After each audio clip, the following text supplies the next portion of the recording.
All right. Yep. You should be good now. All right. Thank you. I'm going to let everybody in. Okay. Thank you.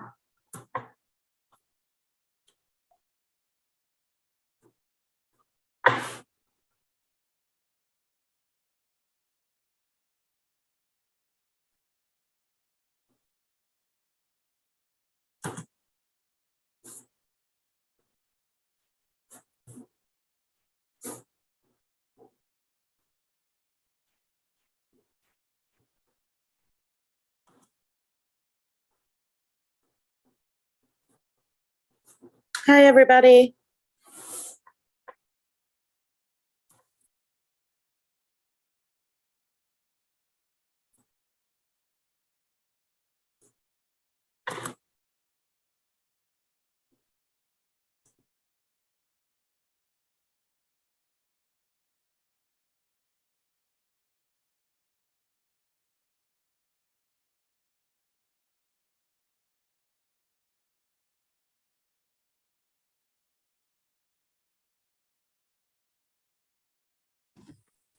Elizabeth, this is Jenny Honeycutt.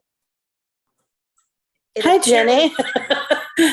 It appears for some reason that my former law partner's name is on my screen. Can you change? Yeah, I'll rename Jenny you. Honeycutt. Thank you. I'll do that. Sure thing.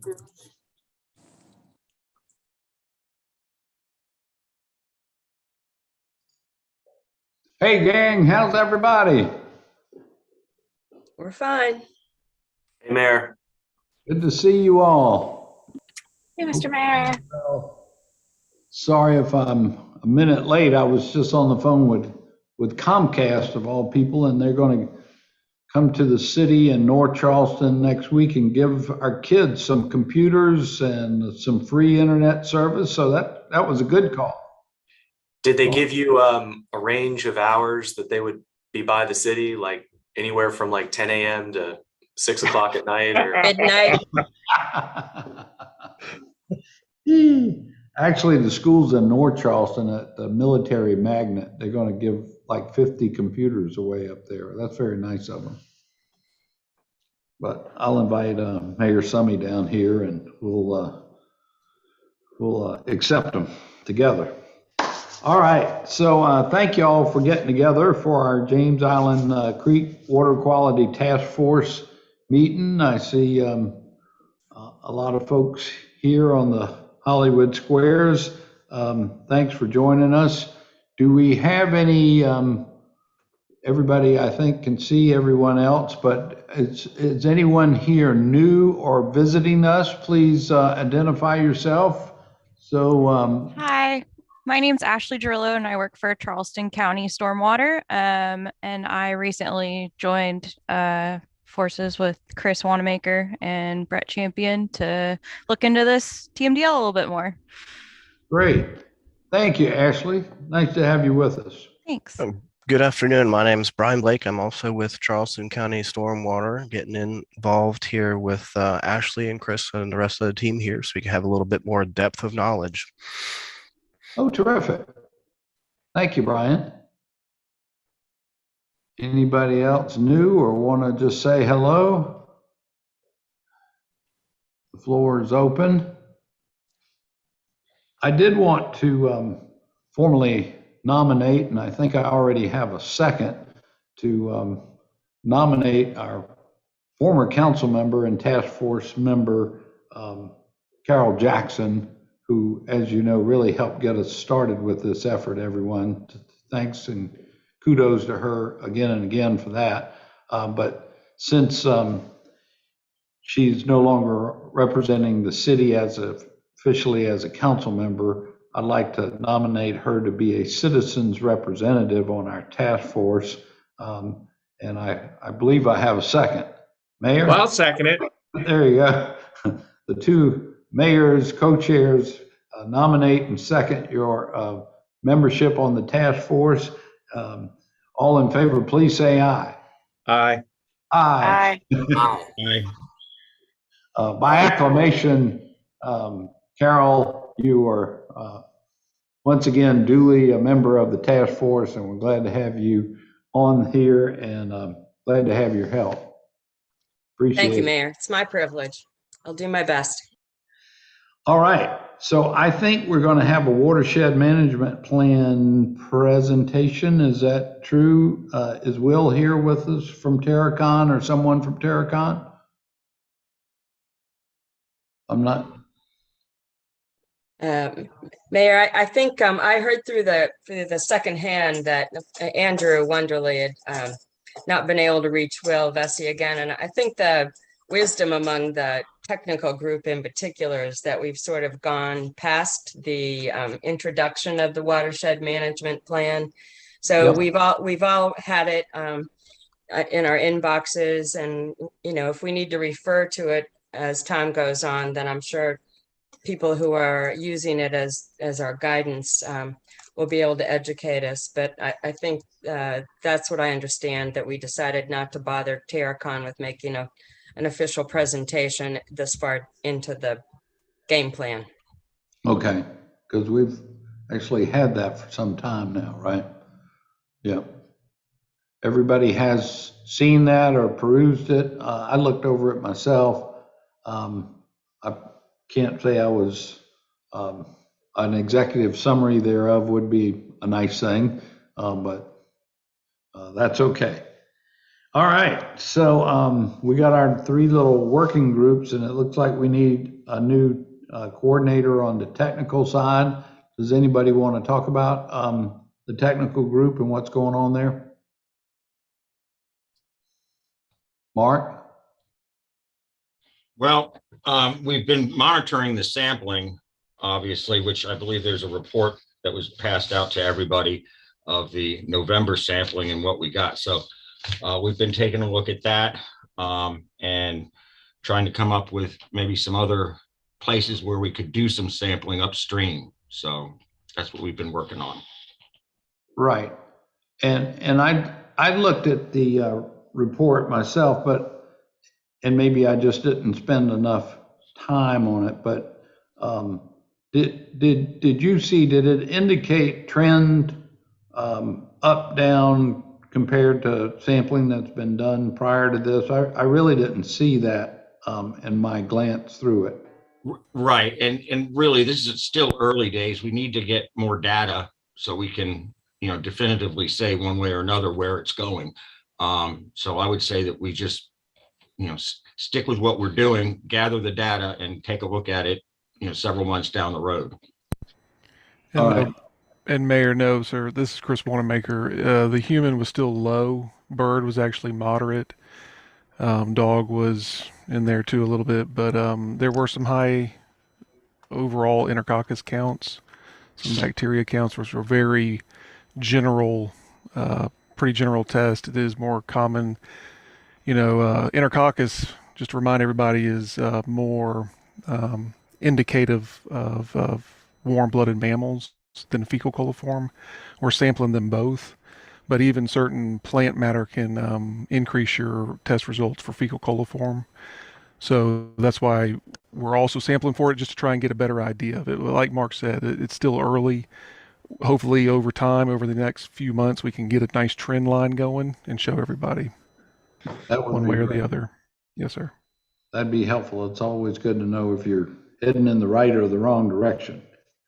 Kathy? Yes, you'll recall last year I predicted the bird would be up because winter migrating birds are in this area. And I'm very familiar with Riley Road. I go there bird watching all the time. And my question is, why are we testing Riley Road in the first place? My PSD is getting ready to look at trying to put in sewer around Clark Sound area, and we're not testing that area at all.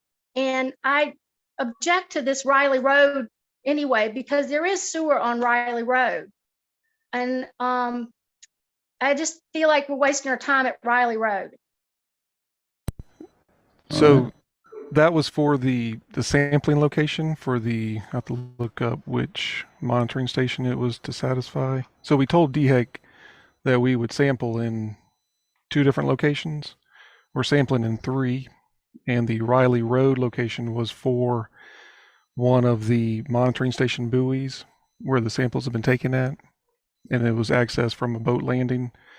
You know, it's a little bit safer than sitting out on Folly Road, but we have discussed taking samples from Folly Road, right there at the bridge. And we can talk about that some more if you'd like. We are taking samples from Folly Road. Yeah, Jacob Berkey So here. it was- We have started You're doing right. that based on discussions at the last task meeting. So There we you now go. are at Folly Road as well. There you go. And then the fourth place is at the end of Jim Mile Drive. However, later on the agenda, you know, we have a report from Walport, right? I'm here to answer questions, certainly. But we haven't got to you yet on the agenda. Okay. All right, terrific. Wanted to speak to those locations. Thanks. All right, Kathy, duly noted, and sounds like we've added a spot and maybe need to talk some more about that. All right, any other thoughts on the technical side, anyone? Well, I just, I can report that Mark is willing to volunteer. Mark Johnson is willing to volunteer to coordinate, set up the meetings and things for the technical group. Oh, great. Yeah. Thank you, Mark. Appreciate You're that. welcome. I was going to ask for that next. Oh, But sorry. You beat me to it. That's great. Thank you. You're welcome. Carol, did you have that's something? what I was going to ask too. We're not going to leave this topic until we have a Yeah, coordinator No, volunteer. So I was thank you, Mark. You're welcome. gonna, nominate somebody if there wasn't a volunteer. So Mark, thank you for doing that. You're All welcome. right. Did Andrew show up or anybody from Citizen Education Engagement with us? Hearing none, we will move on to Ross Appel. Any policy report at all?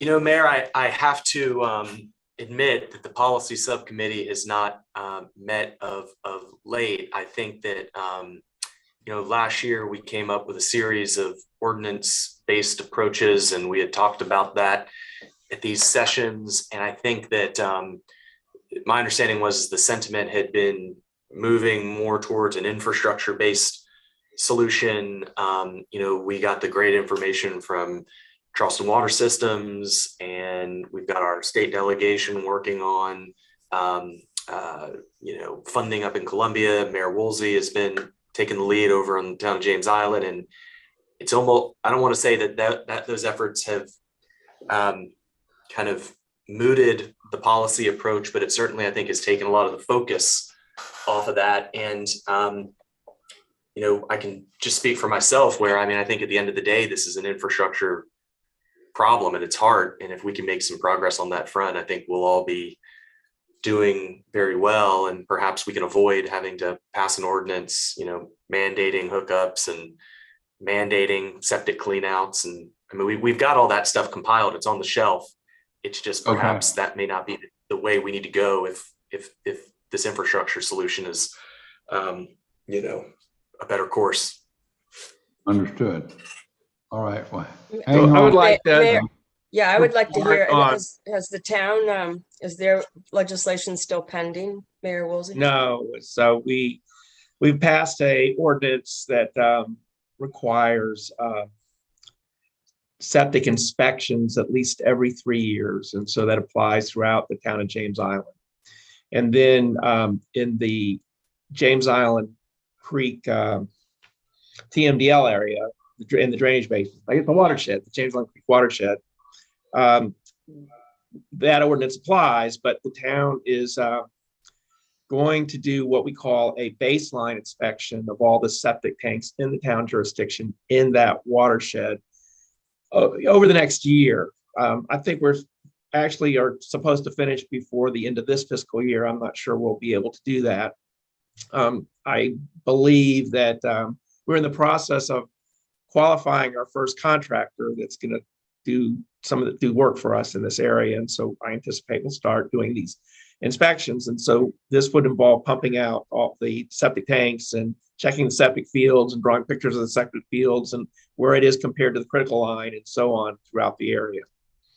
And, you know, I believe most of the septic tanks in the James Island Creek watershed are in the town, but not all. Some are unincorporated and some are in the city. So, you know, but we're doing our part. So we passed those ordinances. Thank you. Appreciate that. And Ross, if you don't mind following up and seeing what few we have in the city, if we can do a similar inspection protocol as the town, I think that would be a good thing for us. Absolutely. There's Happy so to do that. few of them, I don't know that we need to pass an ordinance. We probably just need to try to go out and do it. But please remind me to let's check on that. Sure, will do. Yeah, great. Thanks, everybody. Thank you. All right. So I see our water keeper has arrived. Andrew, you got any report for us on citizen education engagement? Thank you, Mr. Mayor. Sorry for being late. I've been up to my eyeballs in nurdles lately, but I am here and ready to go. So Kim Morganello and I, and Kim, thanks for tracking down the link wherever she is, met prior to the break for the holidays and started work on sort of a draft communication strategy. I think I'm hoping to hear from James Island PSD and where they are on the 319 grant process, and maybe there's an opportunity to kind of dovetail some of the conversations that Kim and I have been having about how to best get this information out to the public, and then some of the work that the James Island PSD is going to be doing. So I think maybe after this meeting, we have a good time to link up and see if we can maybe kind of coordinate some efforts in those two areas. Kim, were you able to join in? I just want to make sure that I've covered everything that we've discussed. Hey, this is Kim. Yeah, that sounds great, Andrew. Thank you. Okay. All right. So thank you for that. And you mentioned briefly the 319 grant. Were you going, or was someone else going to give us a little more update on that? My understanding was that James Island PSD was putting in for the 319 grant funding. Oh, Dave, how you doing? Good to see you. It doesn't look like you're on mute, but I'm not hearing you. No? Y'all hearing Dave? No, you're on mute, No. Dave. He's trying to figure that out. While Dave is figuring that out, this is Kyle and Michelle. I'll chime in and say that, yes, we are working with DHEC. We have met with them, and we actually had another conference with them last week to sort of a conference in anticipation of the pre-application, which we expect will come out, either this week or this coming week. And yes, the Public Service District will be taking the lead on that. Terrific. Kyle, thank you so much. Yeah, no, we still can't hear you, Dave.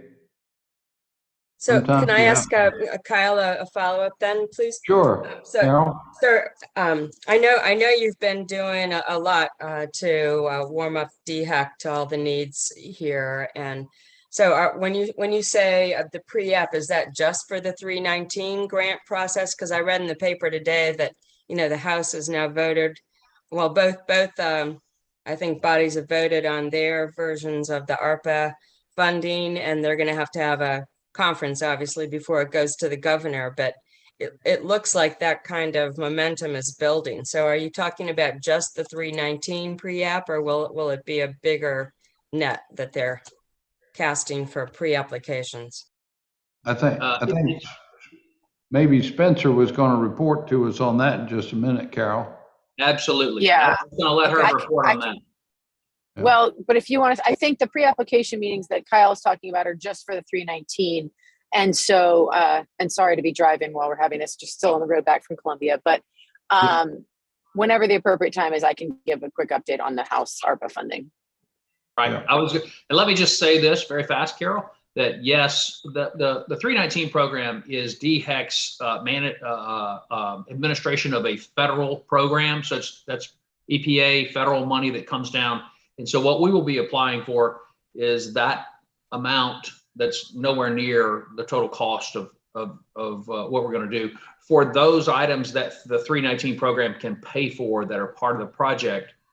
And we're doing that because we're turning over every possible rock to get all possible funds in. And then after that, we will then look at, or at the same time, we'll look at other avenues of state funding. And that's what I was going to let the representative have the floor on. Yeah. So Okay, while great. we're Thanks for talking about clarifying. while we're talking about money, Spencer, why don't you go ahead and let us know what's going on up there with the House and Senate? Perfect. So yes, we came out with the recommendations. A lot of it was top line today. And so I still don't have all of the details and all of the finalized. I don't want to get anybody's hopes up, but I'm optimistic about it as potentially even an allocation. But even if we have to go to the RIA for funding, we have really, and this is a good note for everyone to take in, even not outside the James Island project. We've really been talking with them about the importance that we cannot do another, this can't be the normal RIA app, incredibly difficult application process. So it is a greatly streamlined process, even if we do have to go to RIA, but I'm still optimistic that we may have some good news, hopefully before even the next meeting. But again, even if we do have to go to the RIA, which we just allocated 800 million to today, that is a greatly streamlined process with application engineering support. The Municipal Association is actually going to do procurement for statewide engineering if we wanted to tag in on any of that. I think we're already doing some engineering. But yes, I'm optimistic. I just don't have anything finalized yet. But the good news is there is going to be a lot of money out there. I think the average projects from the RIA, if we do go there, are going to be smaller. But hopefully I'll have a good news update for y'all before the next meeting, and I'll send out an email or ask Liz too if we get any news on that front for sure. So Spencer, when I was up in Columbia last week, I went to the Senate Finance meeting, and in their version, they said they were going to set a maximum of $10 million per project, which of course is much better than the normal RIA 500,000. So exactly. Did y'all put a number on it on the House side? I don't think our number is that big. But I think what we've been talking about on the House side is more a division between big systems getting 60% and smaller systems getting 40% of the money. And then the per project average, I think we were talking about even smaller. But either way, 800 million is a substantial amount of money. And to have, I know we're not exactly shovel ready, but to be able to have done this on the front end, we will be in a very good position if we do have to apply to the RIA. Oh, good. All right. Well, keep us posted on that. I know you will. Thank you. I will. And sorry, it's just all, today was sort of the first day of the recommendation. So the timing's a little tough on the meeting today, but hopefully I can get some better news out to everybody, at least on the House side. And Sandy and I will talk about it. So we have an idea of what we're going to be walking into on the conference committee. Great. Awesome. Okay. Anything else on funding and money? Let me say this in case Dave can't speak up. Two points. Number one, Spencer Wetmore has been a star on this at the State House in Columbia. So everybody should know that. Has taken this issue on and has ridden herd on it like what you would hope times two. So that I just want to say that. Number two, Dave and I had a meeting with Senator Bright Matthews yesterday in her office, and we have met on the Senate side, as you know, with Sandy Sin.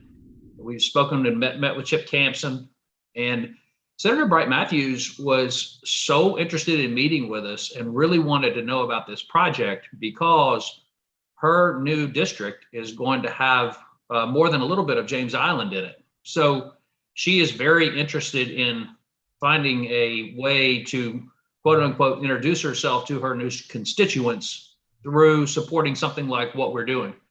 She's going to make this a priority for her request to the Senate Finance Committee. And we'll see, well, I shouldn't say make it a priority. She's going to promote our project as best she can from the position that she's in. Or maybe I should put it that way. So we are indebted to Senator Bright Matthews for her work on this as well. That's great. And thank you, Spencer. Thank you for your help on this. Well deserved. And that's good news about Senator Matthews as well. Great. All right. So Wolpert sampling most recent results. Is someone here to? Can anybody hear? Can anybody hear me now? I'm sorry. We can. Oh, Yes, we can. all right. I've been finagling with microphone. Whatever you did, fixed it. What I wanted to reiterate, Kyle mentioned that we had an update with DHEC.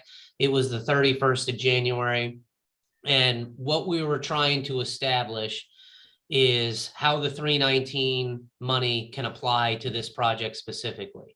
And because this is a pass through from federal dollars, obviously there are specific items that are allowable and not allowable as far as what the 319 money can encompass. And so for this specific project, Kyle and I, we will get with Andrew and the rest of the citizen and education engagement. 319, there's a funding component for citizen education engagement within 319.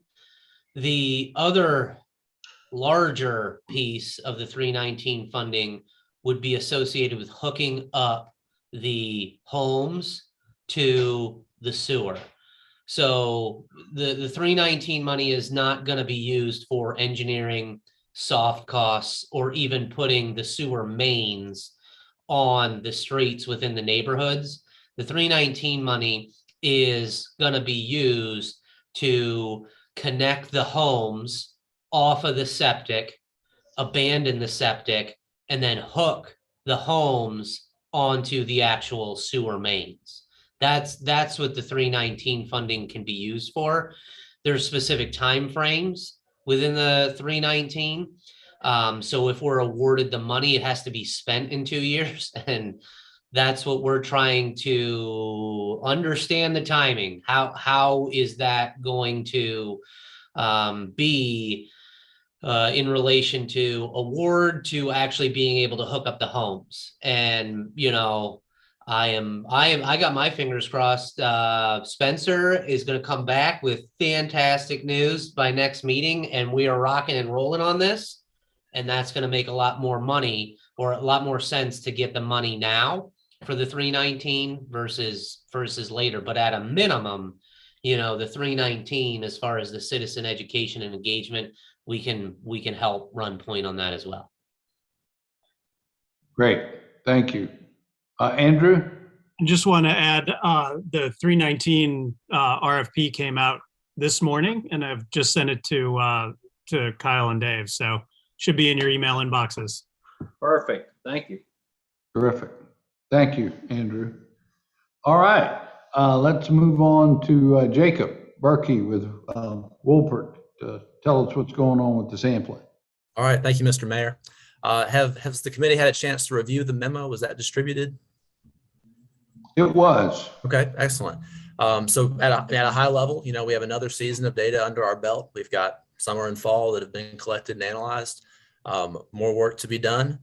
In general, we've seen higher numbers during wet conditions compared to dry, and higher in the watershed compared to lower. And we have individual storm plots to get more into the details. But to keep it high level at this call, that's what we've seen. And I'd love to answer any questions, be they further discussion of sites or otherwise. All right.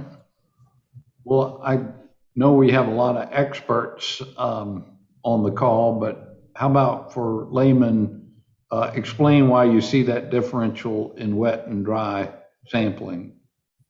Sure. So, we've got aquatic sources of pollution. When it rains, you get runoff, and getting into the source tracking of what is that from. That's the more expensive sampling, which we have done one of. We get 4 total under this scope of work. So we have not done any additional source tracking. We can pick our samples and do that later. So we're being very selective with the source tracking.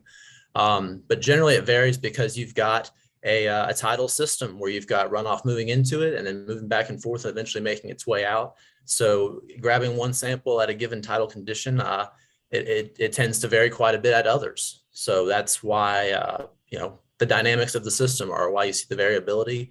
And you can have sort of a baseline dry weather source. That's why we do dry weather sampling, but then wet weather brings in the runoff. So looking at the difference between those two. Right. So and we were talking a little while ago about, needing more time for more sampling for a trend or a trend analysis. But do you see anything out there yet in the results taken to date? Any kind of trend? Any kind of trend in term, I think with this amount of data, I wouldn't want to say anything, cast any broad nets other than what I've said already. Somewhat tending to be higher during wet weather and higher in the watershed, which makes sense to sort of, you get dilution as you move through. That's how sort of the natural growing water body as it gets larger works. Yep. All right. Any questions for Jacob from anyone? Andrew? Thank you. Jacob, real quick, do you intend to save the source tracking samples for the wet weather events, or are you going to do some dry weather ones for the source tracking? So we are taking the potential source tracking ones just for wet weather, and those are, filtered and held at the lab in order to run them selectively. And then I'll just add too that I think after reading through the report, I mean the general relationship between rainfall tide stage is what we see in our data set. It all looks very familiar. Yeah. So, yeah. Real interesting. So. It looks familiar to other coastal systems to us as well. Yeah. Yeah. Yeah. Thanks for the input.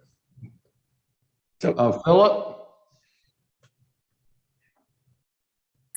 Yes. Good afternoon, everybody. Jacob, one question I had on the sampling was, are y'all also gathering salinity levels when you're taking the samples to see how much of a tidal influence is being impacted at the time the sample is being collected? We're not. That wasn't scoped as part of this work. That can be good information, particularly if you can get it in a real-time sampling context where you can not just grab a point salinity, but if you can see it going up and down, that really is good data for sure. Yeah, I mean, I was thinking about like almost installing samplers, composite sampling that could be done to try to collect that, because I'm still curious about the flushing effect that the creek experiences. And salinity would be a good correlation factor for that. But I was just curious if it was being sampled.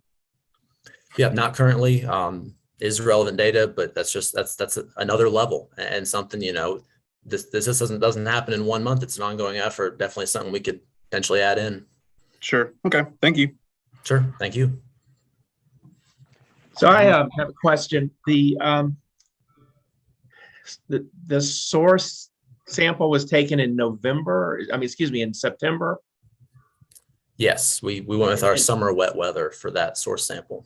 And is that what I'm looking at? The September 21st, and we just tested Riley Road and Harborview Road Bridge, and we had high numbers for Riley Road. I mean, they seem like unusual. They seem worse than most of the numbers we've seen. Is that correct? Yeah, that was one of the higher observations, and so that's why we went ahead and ran that one source tracking. Now doing a source tracking downstream, which is still in play, that's where some of the power of exploring the sources throughout the watershed, can be done. So then that's why an upstream side is useful. Compare if you're up here and you see this, and you're down here and you see something different. Well, then it got introduced in between. So we can kind of piece together the watershed and look for sources in that fashion. Well, I mean, Riley Road is about a half mile up from the Folly Road Bridge, and the traditional source site is maybe 100 feet, I think, from the Folly Road Bridge, right? Well, have you started taking samples at the end of 10 Mile Drive? We haven't. I haven't been given to go ahead on those site permissions, but that's certainly something we're ready to work into our protocol. I thought we had the site permissions settled. Mark, is that not correct? Yes, as far as I know. Chris, do you know anything from Brett? I don't. I thought we were still waiting on access, but no, we Brett... should have that as far as I know. Okay. Didn't someone go there and speak to them? I heard that Yeah, yeah. they all had COVID and you couldn't talk to them, and then you did speak to them and they said yes. Absolutely. They said yes both times. Yeah, and we left the documentation and they were supposed to send it in. That's why Well, maybe that's it. Maybe the documentations hadn't been sent in. Why don't we check on that, see if it's been sent in, and I think, Mark, it might be a good idea to go visit them again and let them sign things in front of you. Hey everyone, this is Patrick Moore. Those are my friends and neighbors, and if y'all are having any trouble at all getting anything signed or getting people to call you back, let me know and we'll knock that out in short order. Well, anyway, as far I'm very anxious that should start, and I kind of expected it would start 6 months ago or so. So anyway, All right, thanks for asking, Mayor. Mark, will you and Patrick follow up on that, I'm sure? Yes, yes, sir, we will. Great. Thank you. All right, any other questions for Jacob? Well, Jacob, thanks for that report. Keep it up. Mayor, I have a comment. So we have basically had 3 source tests. Now, Walpert, who's now working for the town and the county and the city, has done just 1. But we had 2, in the last year, and both of those 2 showed human waste. And then we had 1 that did show a good bit of bacteria, but it was bird, which I don't think I don't think it's chickens. I think it's waterfowl. I still think that we should be going forward and thinking about what we're doing. For example, I don't think it's a mistake for the town to have this. It's not, when I hear, well, we just don't have enough data. So really, it was a mistake for the town to, begin to check septic tanks.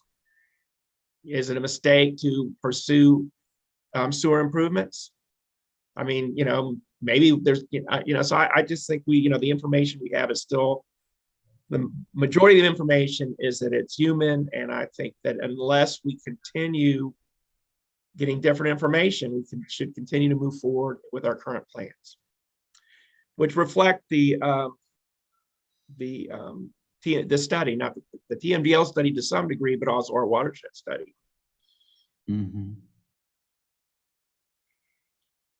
Andrew, you want to weigh in there, please, sir? Yeah. Thanks for that, Mayor Woolsey. A couple of things, in our work on this bacteria issue, my sense is that, we know what the universe of sources is, right? We know, it's going to be wildlife, it's going to be dogs, it's going to be human source, and there's that, maybe it's the odd vessel discharge, right? We will have to tackle each of those sources. And so, when we have the opportunity to, especially with funding, and the collective direction we're going here to tackle a source, we need to go after it, as hard as we can. The other thing to keep in mind too, and would certainly, to defer to the, experts that do the source tracking work, but they are snapshots in time of one event. And so I would caution us about reading too much into those one way or the other.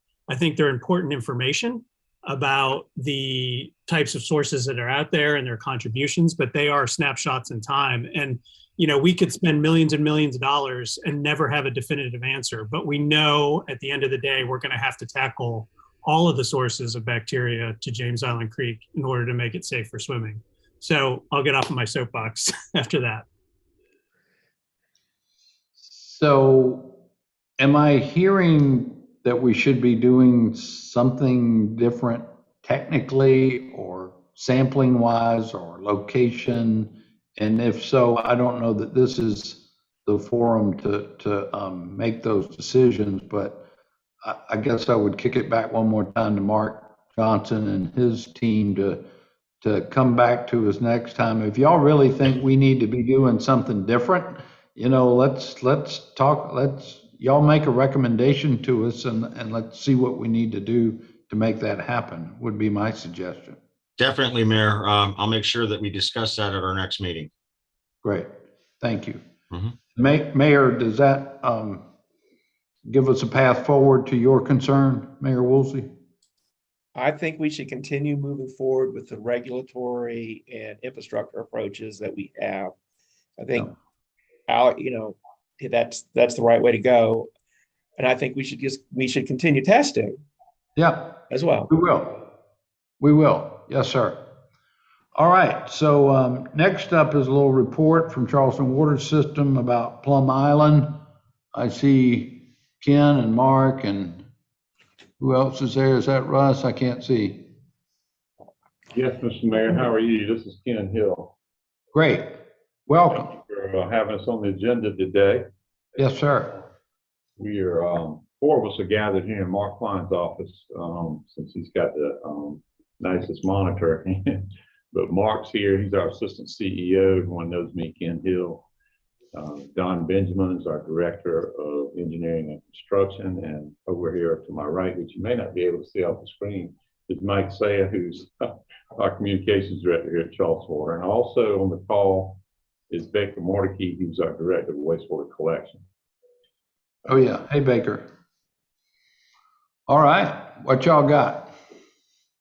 Well, we'll be glad to give you any information. We could talk for 2 hours. I'm sure you don't want that, Mr. Mayor, or anyone else on the committee, on the task force. But what we thought we'd do is maybe turn it over to Don Benjamin to give y'all kind of a quick update of where we've been and some of the improvements we've made at Plum Island in the last few years. What we call phase 3, and we're about to go into phase 4 of improvements. It's been quite a lot of work done. We've also done some work for our sewer tunnels as well, especially West Ashley replacement tunnel. But before I steal any more of his thunder, I'll turn it over to Don, just let him give y'all a thumbnail sketch of what's been going on. Great. Thank you all. A pleasure to be here today. Couple of projects that Ken mentioned that have been completed recently was our phase 3 capital improvements project. That is one where we've basically replaced our headworks, preliminary influence structure for the facility.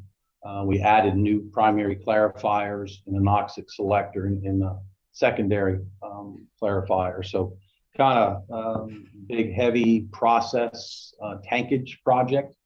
That was completed a couple of years ago, 2 or 3 years ago. We've most recently finished our influent pump station project.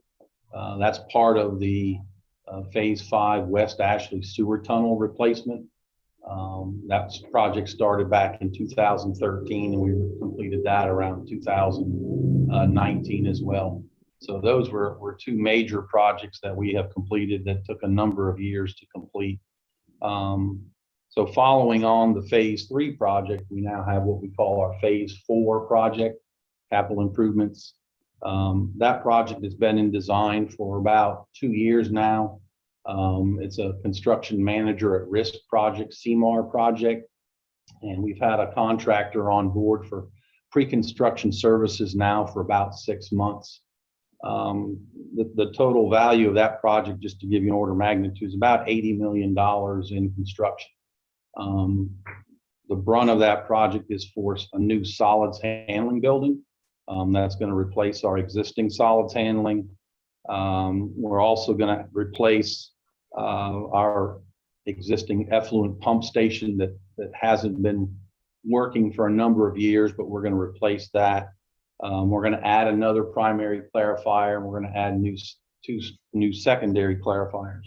So again, a lot of process tankage. None of this is really plant expansion as far as capacity goes. It's really replacement of existing infrastructure, setting us up for plant expansion in the future. The CMAR project, the phase 4, is kind of unique. As I mentioned, it's a CMAR project where typically you would take a GMP, guaranteed maximum price. We've split this project up into 3 different GMPs, essentially 3 different phases. The first phase is really about our existing solids handling has some structural issues with it, and we're really addressing those just to shore up the building. It's kind of when I say permanent, it's not permanent forever. It's more temporary for about a 10-year period, but we'll be shoring that up with some structural steel and doing some miscellaneous improvements to the system. All of that is contained within that one building. So there is no excavation, there's no construction, heavy civil construction as we typically had with the previous projects. That contractor, Garney Construction, is currently on site. They just mobilized around February 1st. And so they'll be working on that. And meanwhile, we'll be working on the phase 4B, which is a little bit more construction oriented. That'll include a new disinfection facility towards the north side of the island, kind of the peninsula side. That's the only new facility in that phase. And then we'll be doing a lot of demo work to our existing primary clarifiers and existing headworks. That's some work that was not done back in the phase 3 project that carried over into phase 4. So that project we expect to really get started somewhere around the middle of the year, June or July. So that will increase kind of the construction activity on the island. And then the third and kind of final phase, what we call 4C, has the brunt of the new structures. So the new solids handling building, our effluent pump station, and our primary clarifier, that's the round circular ones that you can see on the island. We add one more, and then 2 final clarifiers. So a lot of tankage there and heavy construction, pipe work and whatnot. We expect that to start up somewhere around the end of this year, first of next year. The brunt of that is about $66 or so million. And then overall, this is about a 4-year construction project. So kind of ramping up through 2022 and then continuing, I think the completion date is at near the end of 2025. So with that, I'm happy to answer any questions anybody might have.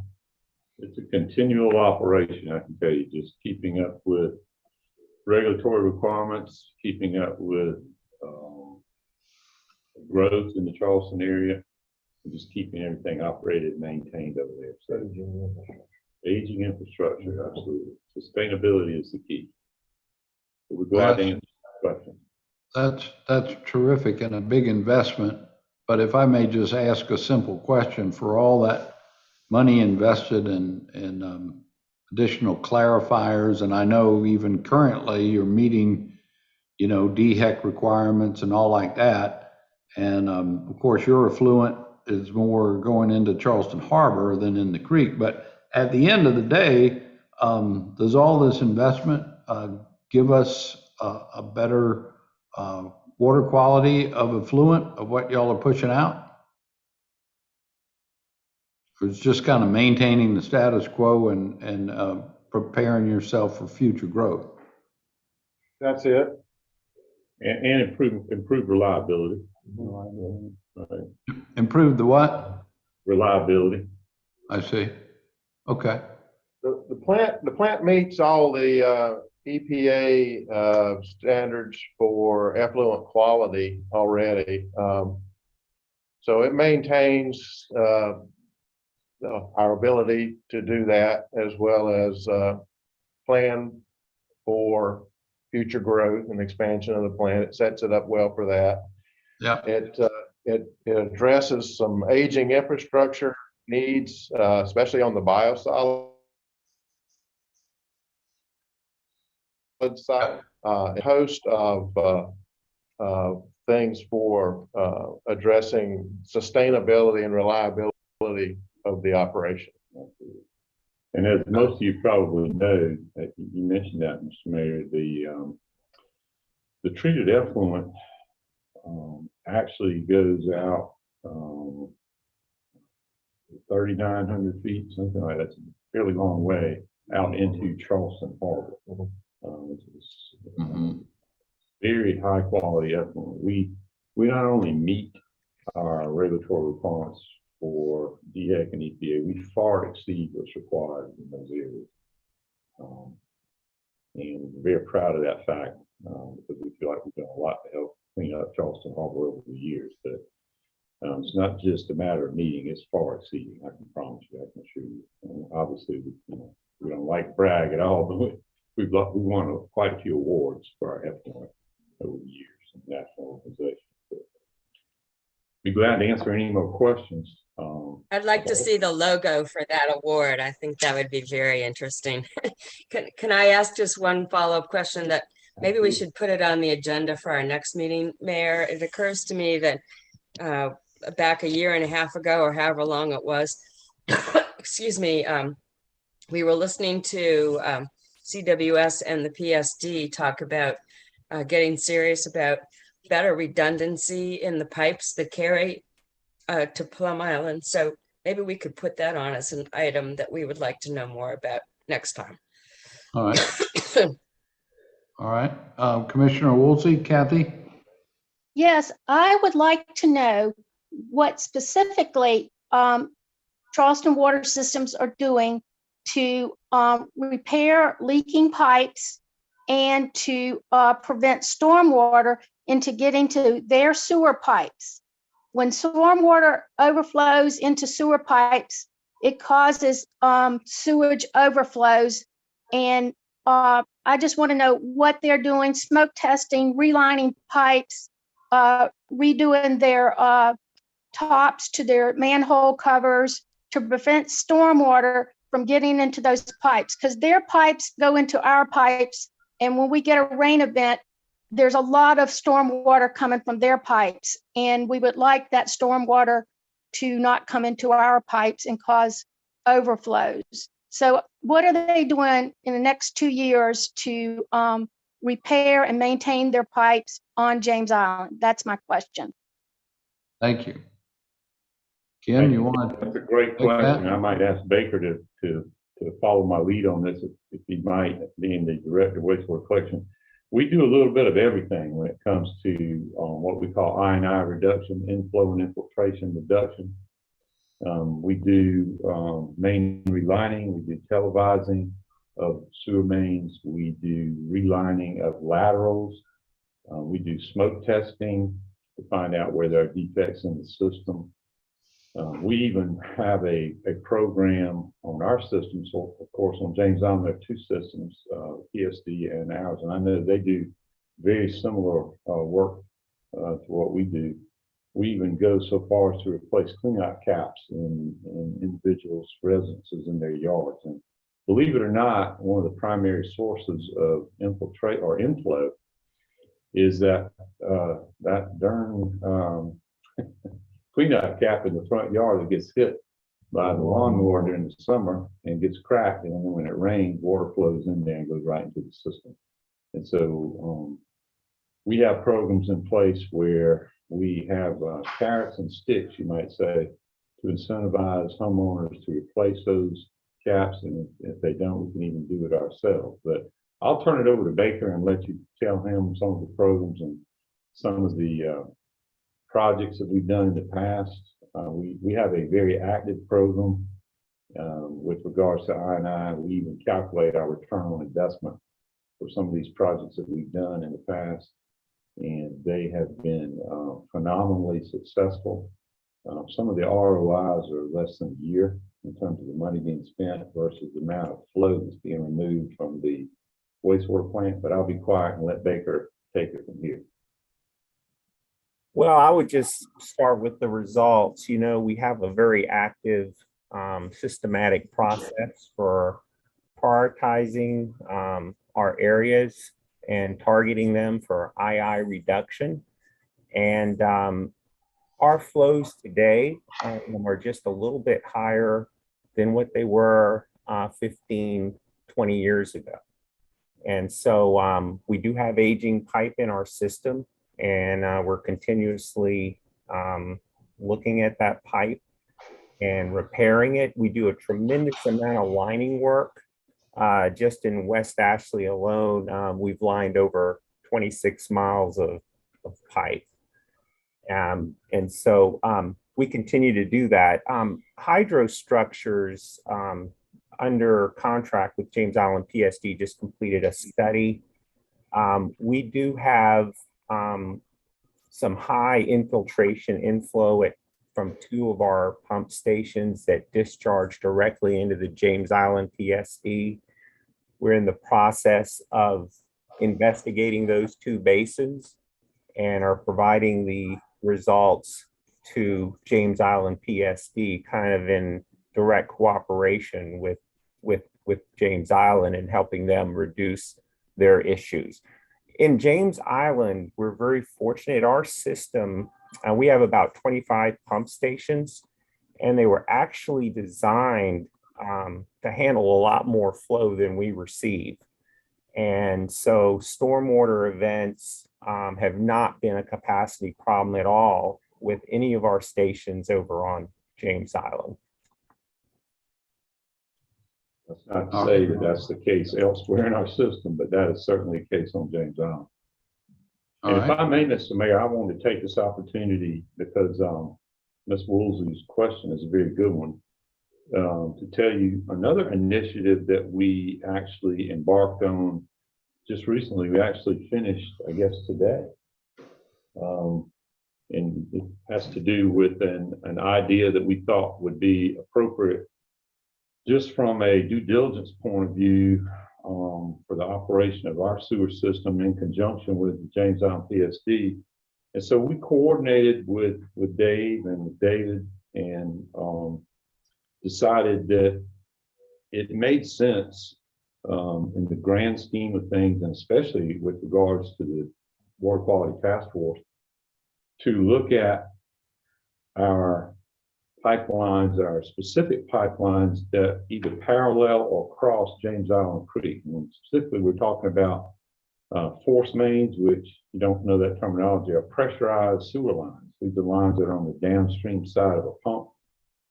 And we have quite a few of those. Charleston Water has at least 2 or 3 that cross the creek either at Harvey Road Bridge or Charlie Road Bridge or further up towards Central Park Road. And so, we thought, what is the possibility that maybe there's a small leak somewhere that we aren't aware of? We've had those kinds of things elsewhere in the past. Let's get together, and evaluate those. Normally, when you have a leak like that on the system, you would know it just from an increase in flow from the water that would go into an open pipe the other way. But we decided to do that. We got on the phone with Dave Schaefer and Dave Hoffman, and they agreed to jointly do that as well. And so we decided to take the lead on that, and we finished, for the most part, the dye testing, I believe. And Baker, correct me if I'm wrong, I think we put dye in about 18 pump stations over on James Island, and actually flew a drone to look for dye to see if there are any dye coming out. And the second flying of the drone was today, and we were delighted to report, I'm not sure Dave and David are even aware of this, delighted to report we did not find any dye anywhere. So in the test area. And this, of course, would have been the most critical portion of our system on James Island as it relates to the watershed in James Island Creek. So we're going to be writing up a short report. We can make that available to the task force. I had actually called Andrew and made him aware that we were doing this and left him a message on that. And as I said, the final flight of the drone was actually today, and we have not seen any dye, so we're happy. And I think Dave and David with PSD are going to take the next step and do the same thing with their force mains, and hopefully they'll come up with the same result that we did. But we thought, before we go too far down the road, just from as I mentioned, a due diligence point of view, we want to make absolutely sure, at least on this day, that we state unequivocally that the force mains that cross that creek that carry, untreated sewage are intact and are working as designed. So happy to report today that at least based on our tests, that is indeed the case. So be glad to Great. answer any questions on that as well. That's what we love to hear. No runs, no drips, no errors. Right. There you go. And the cooperation between the two utilities. I mean, I think, Absolutely, that's absolutely. something It's to been great to work with. send up a flag about as well. So thank you so much between PSD and CWS. I would like to chime in and say, great job. As I, look at the material on, what the utilities, what the PSD and the Charleston Water System are doing to control leaks, exfiltration and sanitary sewer overflows, I see a lot of good information in general from Charleston Water System. Looks nice, and I have heard of and seen lots of action by the PSD, and I'm sure there's lots of action by Charleston Water System. And this one example of doing the dye test, that's just great. But I think it's very important that all this information gets shared consistently. That that the PSD and the Charleston Water System are working. They work hard to make sure we don't have exfiltration. And that also, of course, the information about Plum Island, and that it just seems like when you go surrounding Plum Island, the water's pretty clean around there, and it's pretty clean at the outlet, which isn't even very, very close to James Island Creek. And the reason is, I guess, sort of political. It's the people in my town that had got a letter in the last week saying that from here on out they have to have their septic tank inspected at least every 3 years. It's already over social media. Oh, well, it's not septic tanks, it's Plum Island, it's the city, it's the sewer, pipes are leaking, every excuse. And if we move to expand sewer, what good does that do? If you expand sewer, the sewer utilities just leak like sieves, right? Well, I don't believe that. We have good evidence, we just heard some good evidence that it's not true. Lots of good work is being done, but we just need to hold that up. That needs to be publicized. I agree. Thank you, Mayor. Yes. And y'all are very thoughtful to eliminate, the possibilities. Well, this is where bacteria or contamination is coming from. Just every point along the way that we can figure out to exclude that possibility, it helps us drive toward the solution. Andrew? Thanks for sharing that. When you all have that report done, and would want to echo what everybody said so far about cooperation. I think it's great. And, to pick up where Mayor Woolsey was, when you all have the report done, will you all publish that online somewhere? Or will that be in a shareable format? Absolutely. It'll be public information anyway once we publish it, and we'll be glad to get everyone on the committee a copy. And we'll certainly, we can add it to our website without any problem whatsoever. Wonderful. Will you just please give me a heads up when y'all are ready to publish it? I think we can help shine a light on that. That'd be great. Back to Kathy. Yes, very good report. Also, I would like to point out that Charleston Water System has an excellent YouTube channel. And last time I visited, which was a couple of months ago, most of the YouTube videos about what they do are very old, and you need to update them and advertise them more. And this drone footage, I'm sure there was footage of that drone. And this is very interesting, high-tech stuff. And I would like to see a video on YouTube about what you did and other works. Your smoke testing video is very good. I've shared it with people and to explain that to people. But you have very few views on your YouTube channel. Advertising what you're doing is very important. On your newsletter, on your bills you send out. Hey, check out our YouTube channel. See what we're doing. And I would really like to see that dye and drone thing put into some kind of social media thing so it can get out there and let people know about it. And I think it's very exciting and very good work. And Bill is right. I don't agree with my husband very often, But when we talk to people, we're on James Island, they blame Plum Island every time. You've got a bad reputation. People think you're polluting it and it's not them. And I have to explain to them, the tests don't show that. And you've got to toot your own horn and get the advertising out there. A trouble with government people is you don't understand advertising. Government people aren't used to advertising, and you have to advertise it and spend some money on advertising what you're doing to let people know what you're doing. Thank you. All right, thank you. All right, well, anybody else have a question or suggestion? I think that wraps us up, and we're just past our hour.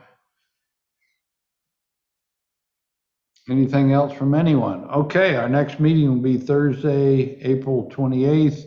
We'll keep the momentum going. Hope to get some great news out of Columbia for some of that additional funding. So maybe the ARPA can tie together with the 319 and we can really get some of those septic tanks out of the way. And Mark, please let us know what y'all, if y'all come up with any additional recommendations. Of course, that's true of anybody on the team here. Something comes along, just funnel it to us through Liz, and we'll include it on the next agenda. And thanks, everybody. Y'all have